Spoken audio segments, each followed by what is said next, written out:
मैंने पूरा इंटरनेट झाड़ मारा, कहीं पे भी एक ऑर्गेनाइज्ड सीरीज़ नहीं मिली मेरे को शेयर मार्केट के ऊपर, जहाँ पे आपको एक स्टेप बाय स्टेप चीज़ें बता रखी हो कि आप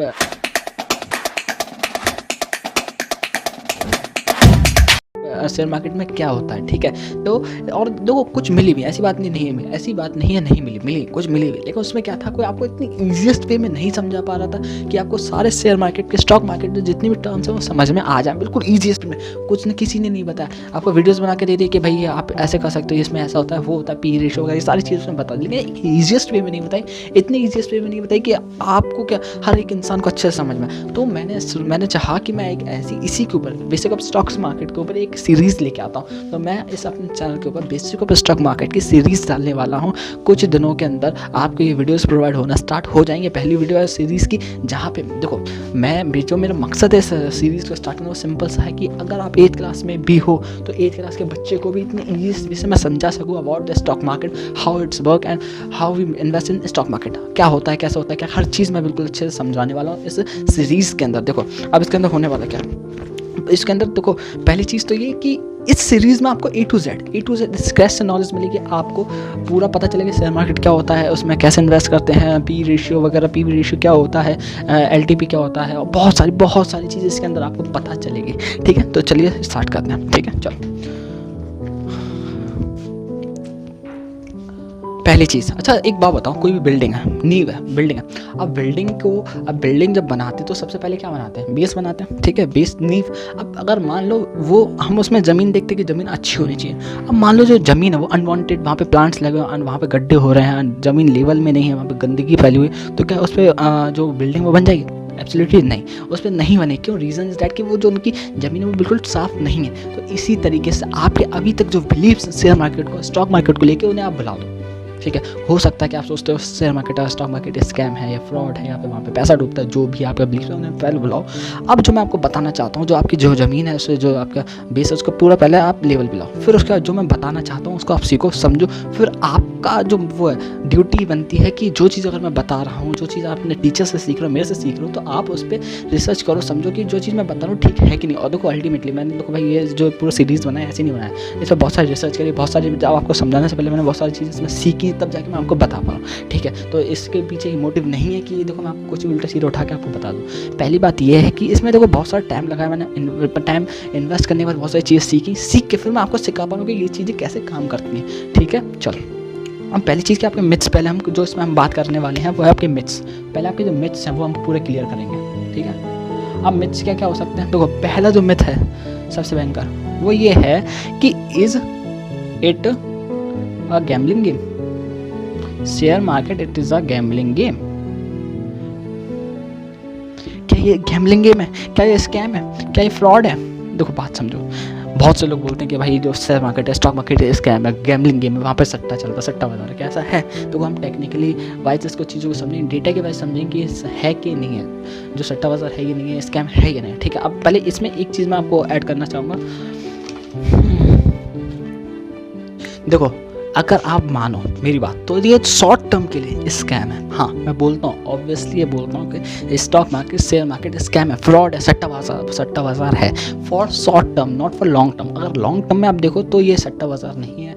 99.9% चांसेस आपके ये बनते हैं कि आपके वहाँ पे पैसा नहीं डूबता। अब आपको मैं अपनी स्क्रीन पे लेके चल रहा हूँ, वहाँ पे मैं आपको समझाऊँ कि आपको जो पूरा मेथड से मैं क्लियर करूँगा, ठीक है। चलो तो आपका जो मिथ है वो क्लियर हो गया, ठीक है। आपने समझ लिया कि अगर हम इसके अंदर शॉर्ट टर्म के लिए इन्वेस्ट करेंगे तो हमारा जो पैसा है वो डूबने के बहुत चांसेस हैं, लेकिन एज अ लॉन्ग टर्म देखा जाए तो डूबने के चांसेस नहीं है। 99.9% चांसेस नहीं है जो हमारा पैसा वो डूबेगा, 99.9%। अब वहीं देखो, चाहे इंसान हो चाहे स्टॉक मार्केट हो, जाना ही ऊपर है उसको, ये चीज़ आप ध्यान रखिएगा। तो पहला मिथ है वो आपका क्लियर हो गया, ठीक है। चलो दूसरे मिथ पर आते हैं। दूसरा मिथ है you need a very strong knowledge to invest in share market. क्या ये सच है?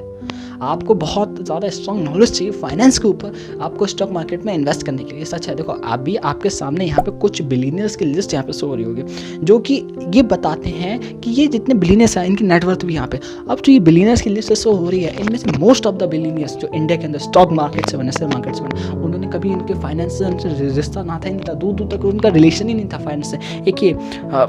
एक ये पॉरिंजो वैलीनाथ, ये जो है ये इनने तो भाई इनका इनने लॉ का रखा था, लॉ ग्रेजुएट थे, इनका तो दूर दूर से रिश्ता नाता नहीं था फाइनेंस, लेकिन फिर भी यार ये करोड़पति अमीर बने, उससे बिलियनियर्स बने। तो इस चीज़ से प्रूव होता है कि आपको कोई स्ट्रॉन्ग नॉलेज नहीं चाहिए शेयर मार्केट के अंदर, फाइनेंस की शेयर मार्केट के अंदर इन्वेस्ट करने की। हाँ, वो बात अलग है कि आपको थोड़ी बहुत नॉलेज की जरूरत पड़ेगी, जो मैं आपको यहाँ पे सिखा रहा हूँ। तब आप वहाँ से सीख लोगे, समझ लोगे, तो आप अच्छे से इन्वेस्ट कर सकोगे और चीज़ों को कर सकते हो। तो ये वाले भी मिथ आपका क्लियर हो। ओके, चलो नेक्स्ट। थर्ड मिथ है कि we have to a lot of money to invest in stock market. क्या हमारे पास एक बहुत सारा पैसा होना चाहिए स्टॉक मार्केट के अंदर इन्वेस्ट करने के लिए, तभी हम इन्वेस्ट कर सकते हैं, अदरवाइज नहीं कर सकते? क्या ये मिथ है या नहीं? देखो मेरी बात समझो, जो अभी मैंने आपको अभी नाम लिया था, बिलियनियर्स की लिस्ट दिखाई थी, उसमें एक पॉरिंजो वैलियनाथ के नाम से एक इंसान था। उनकी अगर आप स्टोरी समझोगे ना, सुनोगे, तो आपको समझ में आएगा कि देखो पैसा मैंडेटरी नहीं है, ज़्यादा पैसा मैंडेटरी नहीं है शेयर मार्केट में इन्वेस्ट करने का। बस मैंडेटरी वो टाइम है, जो मैंडेटरी है शेयर मार्केट में इन्वेस्ट करने का, वो है आपकी इन्वेस्टमेंट कब आप स्टार्ट करते हो। वो देखो उन्होंने जो अपनी इन्वेस्टमेंट जर्नी थी वो 500 रुपये से स्टार्ट करी, जस्ट 500 रुपये। जरा सोचो, सिर्फ 500 रुपये से स्टार्ट करके वो बिलियंस ऑफ डॉलर के नेटवर्क में पहुंचे। कैसे? जस्ट बिकॉज ऑफ उन्हें शेयर मार्केट का गेम पता था कि उसमें इनको किस तरीके से इन्वेस्ट करते हैं, और उन्हें टाइमिंग का कंपाउंडिंग पता था। देखो कंपाउंडिंग क्या होता है, ये सारी चीज़ें हम आगे बात करेंगे, डिस्कस करेंगे, ठीक है। कंपाउंडिंग क्या होता है, हम कैसे अपने पैसे को मल्टीप्लाई कर सकते हैं, बहुत सारी चीज़ें हम इस सीरीज़ के अंदर डिस्कस करने वाली। पहली वीडियो तो इसके अंदर हो सकता है मैं पूरा ट्राई करूँगा कि आपको 110% वैल्यू इसमें एडिशन कर सकूँ आपकी लाइफ के अंदर, ठीक है। अब आपका ये जो सेकंड में था, थर्ड में था, वो भी क्लियर कि हमें इसमें ज़्यादा पैसा नहीं चाहिए इन्वेस्ट करने के लिए, कि ठीक है, क्योंकि देखो, तो आपका जो थर्ड मेथ है वो भी क्लियर होगा कि आपको ज़्यादा से ज़्यादा बहुत सारा पैसा नहीं चाहिए, लाखों रुपए नहीं चाहिए, करोड़ रुपए नहीं चाहिए, हज़ारों रुपए नहीं चाहिए शेयर मार्केट में इन्वेस्ट करने के लिए, ठीक है। क्योंकि अब मैं आपके सामने प्रूफ दे चुका हूँ यार, पॉरिंजो वैलियनाथ ने 500 रुपये के साथ स्टार्ट करा, वो आज अरबपति है। मैं आपको प्रूफ आपके सामने दिए, ठीक है। Myth clear? ओके, चलो अब इसको रफ कर दे रहा हूँ, ठीक है। चलो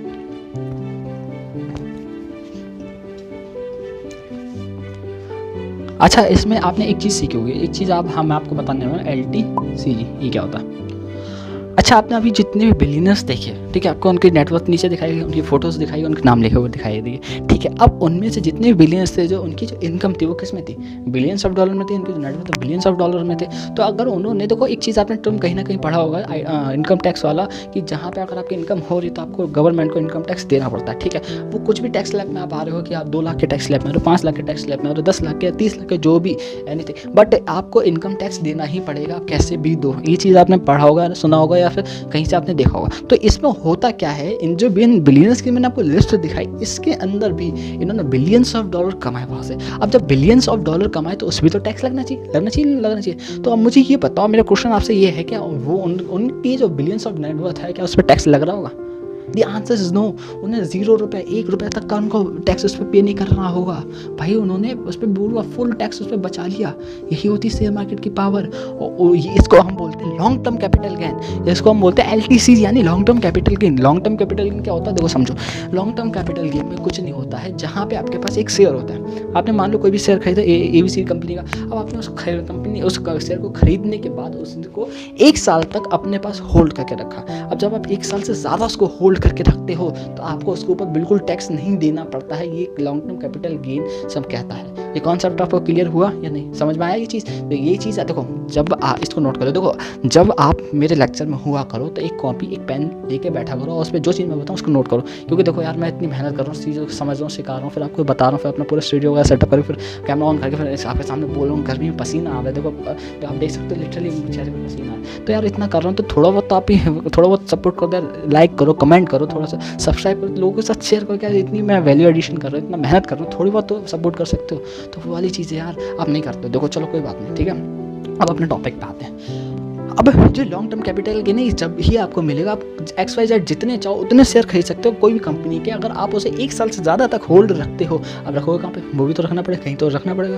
देखो पुराने ज़माने में क्या हुआ था, आज से 10 साल पहले, आज से 30 साल पहले, 40 साल पहले होता क्या था, जो आपके शेयर्स थे वो फिजिकली मिलते थे। फिजिकली इन द सेंस, अगर कोई भी कंपनी है वो लिस्टेड होती है, अगर वो अपने शेयर्स बेचती तो वो फिजिकली एक सर्टिफिकेट मिलता था, उसको हम फिजिकल शेयर्स बोलते थे। तो उस पर आपका क्या होता था, उस पर लिखा होता था, एक तो लिखा होता था नेम ऑफ वायर जो खरीद रहा है, ठीक ठीक है, जैसे नेम ऑफ इन्वेस्टर भी बोल सकते हैं उसको, ठीक है, और एक कंपनी का नाम लिखा होता था, ठीक है। अब इसमें एक और चीज़ लिखी होती है नंबर ऑफ शेयर जो बेचा जा रहा, और इसमें एक चीज़ और लिखी थी FV, फेस वैल्यू। अभी क्या होती है इसमें हम आगे डिस्कस करेंगे, ठीक है। तो यहाँ पे ये जो फिजिकल फॉर्मेट में आपको शेयर मिलते थे, आपको फिजिकल फॉर्मेट में एक सर्टिफिकेट मिलता था जहाँ पे आपको वो शेयर आपके माने जाते थे, लेकिन आज के ज़माने में ऐसा नहीं होता। आज जो फिजिकलिटी जो फिजिकल सर्टिफिकेट है वो नहीं मिलते। आज आपको जितने भी शेयर हैं आपका डीमेट अकाउंट में आ जाते हैं। डीमेट मतलब डीमैटेरियलाइजेशन अकाउंट। डीमैटेरियलाइजेशन ऐसा अकाउंट जहाँ पे आपके पैसे नहीं रखे, जहाँ पे आपके शेयर्स रखे जाते हैं। अब डीमेट अकाउंट क्या होता है, कैसे होता है, वो सारी चीज़ इस सीरीज़ के अंदर पूरे हम सीखेंगे। अब इसमें जो आपको मैं बताना चाहता हूँ वो समझो, ठीक है। अब जितना समझ में आया, ओके, तो आपको LTCG समझ में आया कि लॉन्ग टर्म कैपिटल गेन क्या होता है, ठीक है, आया। चलो इसको थोड़ा रफ कर सकता हूँ मैं, चलो इसको नोट कर लिया ना, LTCG क्या है समझ में आ गया। चलो इसको रफ करते हैं।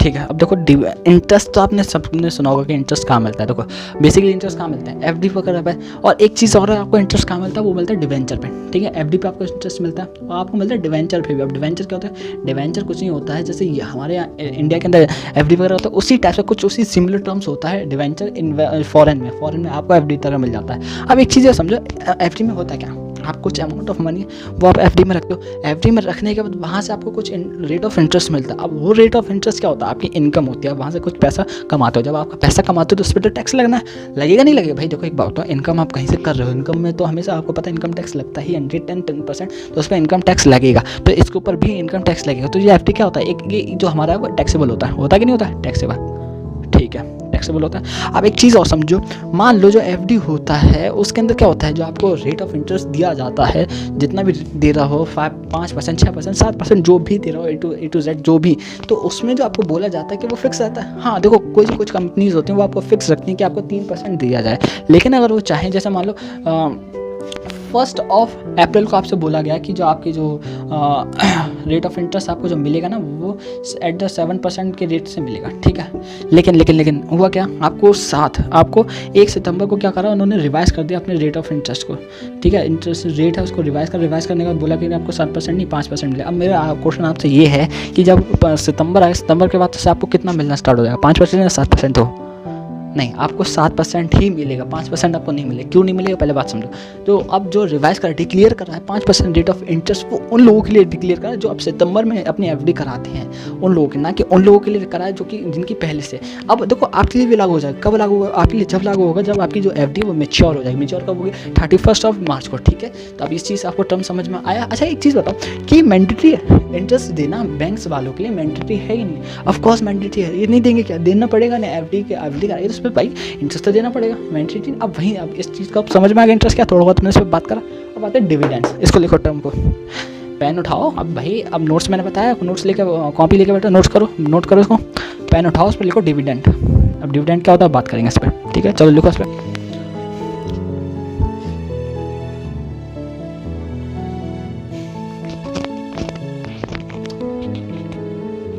देखो डिविडेंड किस में मिलता है, देखो डिविडेंड आपको जो मिलता है वो मिलता है स्टॉक्स में, स्टॉक्स में मिलता है, ठीक है। शेयर पे मिलता है, इक्विटी पे मिलता है। अभी आप कहो सर ये क्या होते हैं, शेयर क्या होता है, इक्विटी क्या होता है और स्टॉक्स क्या? देखो अल्टीमेटली होते ही तीनों एक ही हैं, लेकिन क्या नाम अलग अलग दे रखे हैं, ठीक है। स्टॉक, शेयर और इक्विटी तीनों चीज़ एक ही होते हैं। अभी कहाँ मिलता है आपको पता चल गया, इस पर मिलता है, लेकिन इसका कुछ ना कोई। अच्छा एक चीज़ बताओ, आपको कोई ये भी एक इनकम हुई, यहाँ से भी तो आपको पैसा मिल रहा आ रहा है, तो ये चीज़ बताओ कि ये टैक्सेबल होगा या नहीं होगा। हमने इंटरेस्ट वाला बात करता, उसी टाइप से ये भी सेम चीज़ है। क्या आप मुझे ये बताओ, ये जो हमें इंटरेस्ट मिलता है वो FD पे मिलता है। अब यही इसी में सेम चीज़ इसी में जो आपको डिविडेंड मिल रहा है वो किस में मिल रहा है, वो आपको स्टॉक से मिल रहा है, ठीक है। अब ये बताओ मेरे को कि ये टैक्सेबल होगा कि नहीं होगा, चलिए बताओ। नहीं, ये टैक्सेबल नहीं होगा। दी आंसर यस, आपने सही सुना, ये टैक्सेबल नहीं होगा, इस पर टैक्स नहीं लगेगा। ये बहुत अच्छी बात है इस चीज़ के अंदर, शेयर मार्केट के अंदर, कि अगर आप पैसा अपना इन्वेस्ट करते हो FD में करोगे तो वहाँ टैक्स देना पड़ेगा, यहाँ इन्वेस्ट करो तो आपको टैक्स नहीं देना पड़ेगा। कॉपी पे लिख लो साइड में, ठीक है। चलो अब आगे बढ़ो। अब ये टैक्सेबल नहीं होता, ठीक है, नॉन टैक्सेबल हम इसको लिख सकते हैं, ठीक है। अब एक चीज़ बताओ कि कंपनी के लिए मैंडेटरी वो देना चाहिए नहीं देना चाहिए? Not, it is not mandatory for company, ये मैंडेटरी नहीं है। अगर वो देना चाहे तो वो दे सकती है, अगर नहीं चाहे तो वो नहीं दे सकती है। ये कंपनी वालों के ऊपर डिपेंड करता है। बहुत सारी बड़ी कंपनी है वो डिविडेंड नहीं देती। फॉर एग्जाम्पल गूगल हो गई, एप्पल हो गई, ये बड़ी बड़ी कंपनीज डिविडेंड नहीं देती। अब देखो समझो, उनका बड़ा इंटरेस्टिंग थॉट प्रोसेस है कि वो क्यों नहीं देते हो। उनका जो कहना है वो ये बोलती हैं कि अगर मान लो हम आपको मान लो $10 आपको दे देते हैं, ठीक है, एज अ डिविडेंड, आपकी इनकम हो गई, तो आप क्या करोगे उस $10 का? कहीं खर्च करोगे? खर्च नहीं करोगे तो कहीं ना कहीं इन्वेस्ट करोगे। अब कहीं ना कहीं इन्वेस्ट करो, चाहे डिवेंचर में करो, चाहे एफडी में करो, चाहे दूसरे स्टॉक में करो, वहाँ आपको कितना रेट ऑफ इंटरेस्ट मिल जाएगा, या फिर रेट ऑफ बोल सकते हैं रिटर्न मिल जाएगा, ROI मिल जाएगा। कितना मिल जाएगा? एटलीस्ट 2 से 3%, 4%। अब वहीं अगर आप वहाँ इन्वेस्ट ना करके जो हम आपको डिविडेंड और दे रहे हैं वो आपको ना देगा। अब अच्छा एक चीज़ समझ लो, डिविडेंड है वो कहाँ से मिलता है?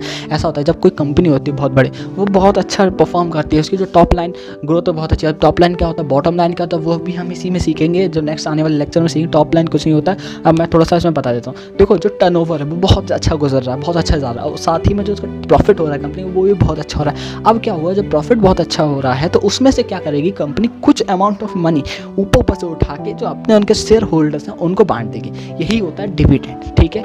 अब मान लो जो गूगल क्या कहती है कि अगर आपको हम मान लो जो आपको डिविडेंड दे रहे हो, हम डिविडेंड नहीं देते हैं, जो प्रॉफिट आया एक्स्ट्रा वो हम आपको नहीं देते हैं। हम क्या करेंगे, उस प्रॉफिट को अपने बिजनेस में लगाएंगे, जिससे कि हम और अपने बिजनेस एक्सपेंड कर सकें। जैसे हम गूगल होम जैसे लाए ना, एलेक्सा होता है, गूगल असिस्टेंट होता है, इसी टाइप से इन ऐसे छोटे छोटे बिजनेस में इन्वेस्ट कर सकें, और उसे इन्वेस्ट करने के बाद वहाँ से और अच्छा खासा रिटर्न प्रोड्यूस कर सकें, जिससे कि हाँ जो कंपनी का शेयर प्राइस वो ग्रोथ करे, वो इंक्रीज हो। जब वो अल्टीमेटली इंक्रीज होगा तो होगा क्या, आपका शेयर प्राइस इंक्रीज होगा, तो आपको जितना एक साल के अंदर ये एफडी और डिवेंचर आपको दे पा रहे थे रिटर्न, उससे कई गुना ज़्यादा हम आपको रिटर्न दे पाएंगे। और ऐसा ही कहना था गूगल और एप्पल वालों का। तो इसी वजह से इतनी बड़ी बड़ी कंपनीज भी आपको डिविडेंड नहीं प्रोवाइड कराती हैं। समझ में आया? चलो अच्छा, अब एक चीज़ बताओ कि इसमें परसेंटेज फिक्स रहता है? देखो परसेंटेज मैंने बताया इसमें फिक्स नहीं रहता। अभी कैसे मिलता है, क्या होता है, इस पर हम बात करेंगे आने वाले कुछ लेक्चर्स के अंदर, ठीक है। इसमें मैं आपको सिर्फ बेसिक आइडिया दे रहा हूँ कि डिविडेंड क्या होता है, उस पर क्या टैक्स लगता नहीं लगता है, ठीक है। अच्छा, आपका एक होमवर्क है आपको क्या करना है, डिविडेंड और LTCG, मैंने ये दोनों चीज़ें टैक्स नहीं लगता, लेकिन इसमें भी एक चीज़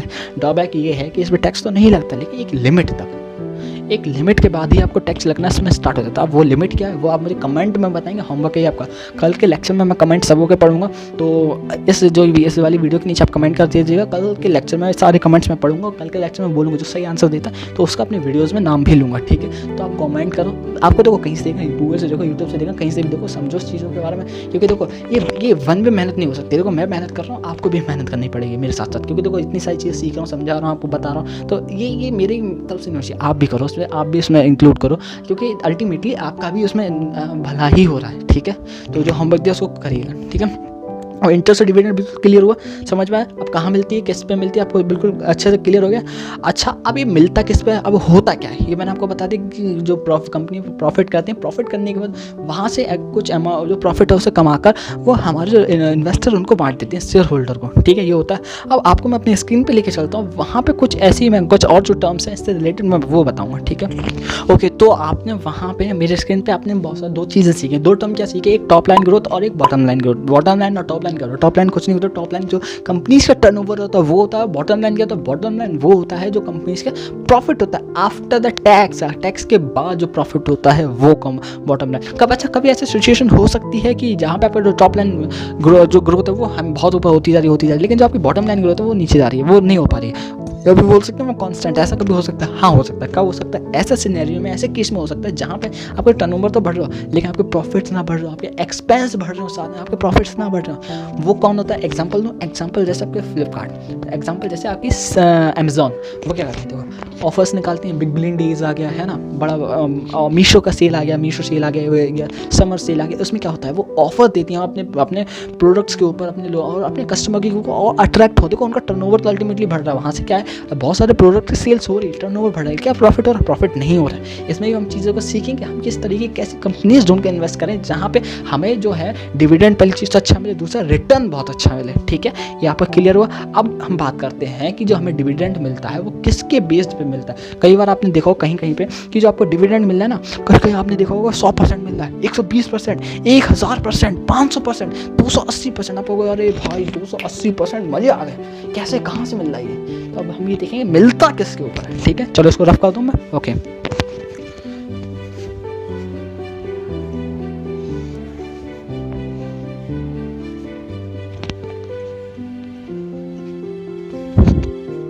आज अच्छा मान लो एक रिलायंस का आप शेयर लेते हो, ठीक है। अरे ये पेन नहीं चल रहा, मार्कर।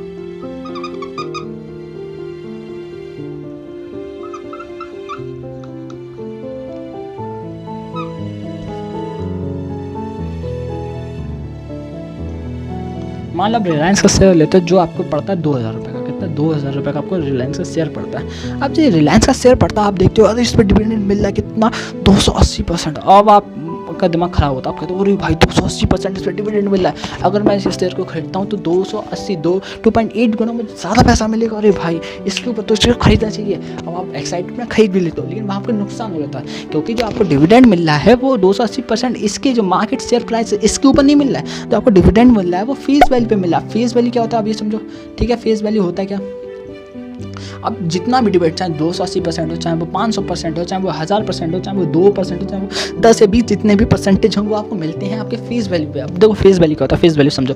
मान लो हमने आपने कोई कंपनी स्टार्ट करी, ABC कंपनी हम लोगों ने स्टार्ट की। अब मान लो एक छोटी सी कंपनी, अब हम चाहते हैं कि हम थोड़ा सा ग्रोथ करें, तो तीसरा बंदा आता है इसका नाम है अमन। अब वो क्या करता है कि वो चाहते हैं कि वो आप हमारी कंपनी इन्वेस्ट करें और हमें वो पैसा मिले और हम अपनी कंपनीज को ग्रो करें। तो होगा क्या, वो हमें पैसा दे देगा। अब पैसा तो दे रहा है, हमारा तो उसमें फ़ायदा हो रहा है, लेकिन उसका क्या फ़ायदा हो रहा है पैसा हमें देके, कुछ नहीं हो रहा। तो हम क्या करेंगे, वो भी तो कुछ ना कुछ मांगेगा कि भाई वरुण भाई हमने आपको पैसा दिया 1 लाख रुपए, तो हमें भी तो कुछ ऐसा दो जिससे कि हमारा भी फ़ायदा हो, ठीक है। तो हम क्या करते हैं, हम लोग ये करते हैं, मैं और आप, हम दोनों की कंपनी चीज़ देना, ठीक है। हम दोनों ये करते हैं, हम अपनी कंपनी का कुछ हिस्सा, कुछ पार्ट ऑफ शेयर्स उसको दे देते हैं। फॉर एग्जाम्पल मान के चलो हम क्या करते हैं, हम अपने 1% हिस्सा, हम जैसे मान के चलते हैं हम उसने 1 लाख रुपये दिए, तो हम क्या करते हैं उसको 2 रुपये का अपना शेयर रखते हैं। 2 रुपये का शेयर रखने के बाद हम उसको कितने शेयर अलॉट करेंगे, 50,000, ठीक है। अरे यार समझे नहीं समझे, देखो सिंपल चीज़, उसने 1 लाख रुपये दिया, हमने क्या करा, अपने शेयर का प्राइस रखा 2000 रुपये, एक शेयर का प्राइस, ठीक है, 2 रुपये रखा, ठीक है।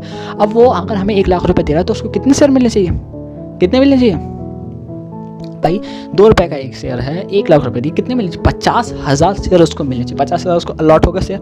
अब 50,000 जब उसको शेयर मिल चुके हैं तो अब मेरे को ये बताओ, जो अब जो मैंने जिसमें प्राइस रखा 2 रुपये, यही फेस वैल्यू होती है। बस सिंपल सी चीज़ समझ लो। जो प्रमोटर्स होते हैं, अच्छा प्रमोटर्स क्या होता है अभी समझ लो। प्रमोटर कुछ नहीं होते हैं, जो उस कंपनी के MD होते हैं, CEO होते हैं, फाउंडर होते हैं, उस कंपनी को जिनने बनाया होता है, डेवलप करा होता है। जैसे आप as a CEO, as a manager, या फिर बोल सकते हो को फाउंडर, कैसे बोलो भाई कंपनी आपकी, मैं तो ऐसे ठीक है आपको गाइड करने के लिए, ऐसा ट्रेनर कुछ भी बोल सकते हो, ठीक है। अब वहाँ पे क्या आप और मैं क्या हो गया उस कंपनी का, मैं और आप हो गए उस कंपनी के क्या, उस कंपनी के प्रमोटर्स। तो हम जो प्रमोटर्स, हम जो डिसाइड करेंगे उस टाइम पे जब हमारी कंपनी स्टार्ट हुई होगी, जब हमारी कंपनी को इन्वेस्टमेंट चाहिए, फंडिंग चाहिए होगी, जो हम शेयर का प्राइस डिसाइड करेंगे, वही क्या होगा, वही फेस वैल्यू होगा। सिंपल सी चीज़ यही होता है फेस वैल्यू। तो जब हमारी रिलायंस इंडस्ट्री स्टार्ट हुई होगी तो जो धीरू भाई अंबानी थे उन्होंने जो अब शेयर प्राइस को जो फेस वैल्यू रखी होगी उसके बिहेव पर आपको जो 280% मिलेगा। अब वो फेस वैल्यू क्या हो सकती है, वो हो सकती है भाई 2 रुपये, 1 रुपये, 3 रुपये, ऐसे कुछ भी, 10-20 रुपये। अच्छा इंडियन ऑयल का आप जाके चेक करना है कि उसकी फेस वैल्यू कितनी है, उसकी आप देखो 10 रुपये के आसपास है, उसमें आपको ज़्यादा नहीं,